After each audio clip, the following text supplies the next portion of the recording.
Hello guys, আশা করছি সবাই ভালো আছো। গতকালকে আমি কালিয়াচক চ্যাপ্টার 1-এ যে পাবলিক কেমন হচ্ছে, তোমরা কেমন যাচ্ছ সিনেমা হলে, সেটা দেখার জন্য আমি কিন্তু গিয়েছিলাম রূপকথা সিনেমা হল মালদাতে।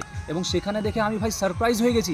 এত লোকজন তোমরা সবাই হলের মধ্যে ছিলে। আর এবং আমি যখন এন্টার করলাম, তোমাদের চিৎকার চেঁচামেচি যখন আমার কানে এলো ভাই, একটা আলাদা অনুভূতি আমি ফিল করলাম যে তোমাদের কাছ থেকে এত পরিমাণ ভালোবাসা আমি পাবো। সবাইকে মন থেকে থ্যাংক ইউ সো মাচ জানাতে চাইছি যে তোমরা কালিয়াচক চ্যাপ্টার 1-কে এত বেশি ভালোবাসা দিচ্ছ। এবং আমি চাইছি আগামী দিনে আরও ভালোবাসা দাও। যারা এখন অবধি জানে না তাদেরকে জানাও যে কালিয়াচক চ্যাপ্টার 1 নামে তোমাদেরই এলাকার ছেলে, মালদার ছেলের সিনেমা এসেছে, সেটা দেখতে যেতে হবে এবং হল ভরিয়ে দাও। প্লিজ সবাই হল ভরিয়ে দাও। Thank you so much. এবং যারা আমার সাথে দেখা করতে এসেছিলে, আমি দেখা করতে পারিনি ঠিকভাবে, কারণ এতটাই ভিড় হয়ে গেছিলো। তা আমি চাই প্রত্যেকের সাথে দেখা করতে, এবং আমি চাইছি যে তোমাদের সাথে গিয়ে আমি সেলফি তুলবো। এটা আমার মনের একটা আশা, যেটা হয়নি, আগামী দিনে অবশ্যই হবে। ততদিনে সবাই খুব ভালো থেকো এবং কালিয়াচক চ্যাপ্টার 1 দেখো, মালদা রূপকথা সিনেমা হলে গিয়ে দেখো।